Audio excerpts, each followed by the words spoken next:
ഓം നമ ശിവായ.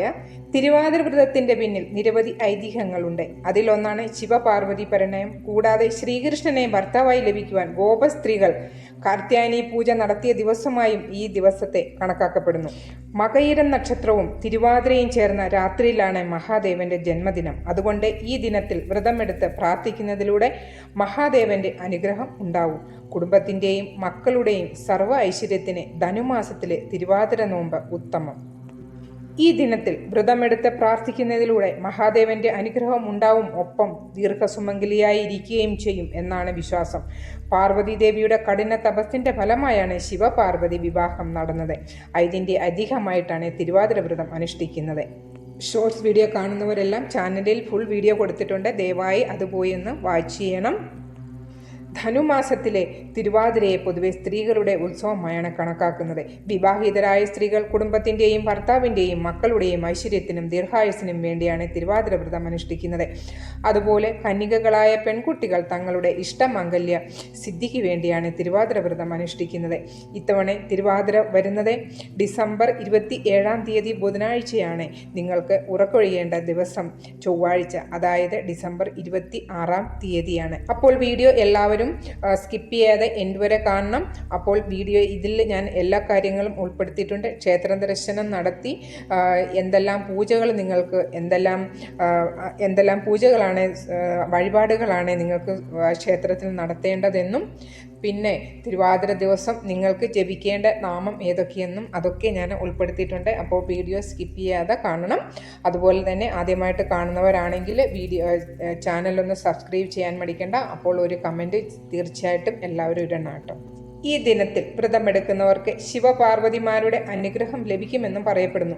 ശിവപാർവതിമാരെ പ്രാർത്ഥിച്ച് വ്രതമെടുക്കുന്നതിലൂടെ ജീവിതത്തിൽ സർവ്വ ഐശ്വര്യങ്ങളും നേട്ടങ്ങളും ലഭിക്കുന്നു. തിരുവാതിര വ്രതത്തിന്റെ പിന്നിൽ നിരവധി ഐതിഹ്യങ്ങളുണ്ട്. അതിലൊന്നാണ് ശിവപാർവതി പരിണയം. കൂടാതെ ശ്രീകൃഷ്ണ ഭഗവാനെ ഭർത്താവായി ലഭിക്കുവാൻ ഗോപസ്ത്രീകൾ കാർത്യായനി പൂജ നടത്തിയ ദിവസമായും ഈ ദിനത്തെ കണക്കാക്കപ്പെടുന്നു. അതുപോലെ തന്നെ തിരുവാതിര ദിനത്തിൽ ഉറക്കമൊഴിക്കുന്നത് പിന്നിലും ഐതിഹ്യമുണ്ട്. അതായത് പാലാഴി മദനം നടത്തിയ സമയത്തെ വാസുകിയുടെ വായിൽ നിന്നും പുറത്തു വന്ന കാളകൂട വിഷം ലോകത്തെ രക്ഷിക്കുന്നതിന് വേണ്ടി പരമശിവൻ കുടിച്ചു. ഈ സമയം പാർവതി ശിവന്റെ കഴുത്തിൽ അമർത്തിപ്പിടിക്കുകയും ശിവനെ രക്ഷിക്കുന്നതിന് വേണ്ടി ഉറക്കമൊഴിഞ്ഞ് പ്രാർത്ഥിക്കുകയും ചെയ്തത് തിരുവാതിര ദിനത്തിലാണെന്നും പറയപ്പെടുന്നു. ഈ വിശ്വാസത്തിന്റെ അടിസ്ഥാനത്തിലാണ് ഈ ദിനത്തിൽ സ്ത്രീകൾ ഉറക്കമൊഴിഞ്ഞ് വ്രതമെടുക്കുന്നത്. ഈ വർഷത്തെ തിരുവാതിര എടുക്കേണ്ട ദിവസം അപ്പോൾ ചൊവ്വാഴ്ച, ഉറക്കമൊഴിയേണ്ട ദിവസം 26 ചൊവ്വാഴ്ചയാണ്.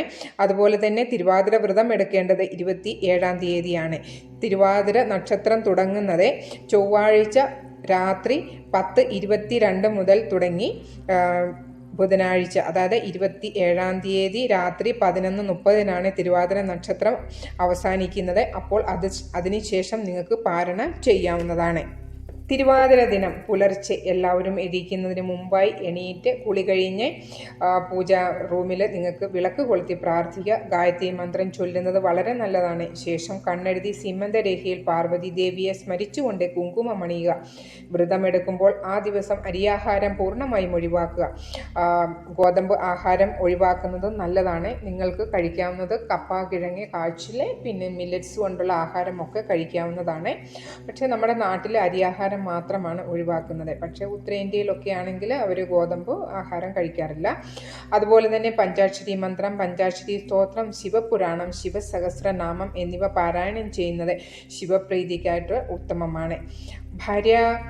ഭാര്യാഭർതൃ ഐക്യം വർദ്ധിക്കുന്നതിനായി ഈ ദിവസം 108 പ്രാവശ്യം ഓം ഉമാ മഹേശ്വരായ നമഃ എന്ന നിങ്ങൾക്ക് മന്ത്രം ജപിക്കാവുന്നതാണ്. പഞ്ചാക്ഷരി മന്ത്രം നിങ്ങൾക്ക് എത്ര വേണമെങ്കിലും ജപിക്കാം. അതുപോലെ തന്നെ പകല് മൊത്തം എപ്പോഴും നിങ്ങൾ എന്തെങ്കിലും ജോലി ചെയ്തുകൊണ്ടിരിക്കുകയാണെങ്കിലും നിങ്ങൾക്ക് മന്ത്രങ്ങൾ ജപിക്കാവുന്നതാണ്. ഓക്കെ. പാതിരാപ്പൂ ചുടൽ തിരുവാതിര രാത്രിയിലാണ്. സ്ത്രീകൾ ഒത്തുകൂടി തിരുവാതിര കളിച്ചതിന് ശേഷം ഈ ചടങ്ങുകൾ ആരംഭിക്കുന്നു.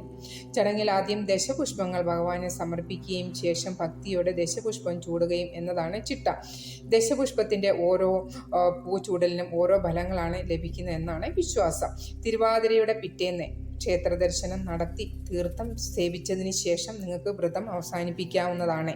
അതുപോലെ തന്നെ മകയിരം ദിവസവും നിങ്ങൾക്ക് ഉപവസിക്കാൻ പറ്റുന്നവർക്ക് ചെയ്യാവുന്നതാണ്. അരിയാഹാരം ഒഴിവാക്കി ബാക്കി കാര്യങ്ങൾ കഴിച്ചുകൊണ്ട് നിങ്ങൾക്ക് മകയിരവും തിരുവാതിര 2 ദിവസങ്ങളിൽ നിങ്ങൾക്ക് ഉപവാസം വ്രതം ചെയ്യാവുന്നതാണ്. ഓക്കെ, അപ്പം പിറ്റേ ദിവസം രാവിലെ തന്നെ നിങ്ങൾക്ക് ശിവക്ഷേത്രത്തിൽ രാവിലെ പോയി പാരണം ചെയ്യാം. അതുപോലെ തന്നെ തിരുവാതിര ദിനത്തിൽ നിങ്ങൾക്ക് ശിവക്ഷേത്ര ദർശനം നടത്തി അർച്ചന, അഭിഷേകം, കൂവള ഇല സമർപ്പണം എല്ലാം ചെയ്യാവുന്നതാണ്. അതുപോലെ തന്നെ ഉമാമഹേശ്വര പൂജയും പുഷ്പാഞ്ജലിയും നടത്തുന്നതും വളരെ ഉത്തമം തന്നെയാണ്. അപ്പോൾ എല്ലാവർക്കും കാര്യങ്ങളൊക്കെ മനസ്സിലായെന്ന് വിചാരിക്കുന്നു. അപ്പോൾ വീഡിയോ ഇഷ്ടമാവുകയാണെങ്കിൽ ലൈക്ക് ചെയ്യാനും പിന്നെ ആദ്യമായിട്ട് കാണുന്ന ഒരു ചാനലൊന്ന് സബ്സ്ക്രൈബ് ചെയ്ത് സപ്പോർട്ട് ചെയ്തിരുന്നെങ്കിൽ നല്ലതായിരുന്നു. ഓക്കെ, അപ്പോൾ ഇത്രമേ ഉള്ളൂ. ഹരേ കൃഷ്ണ, സർവം കൃഷ്ണ.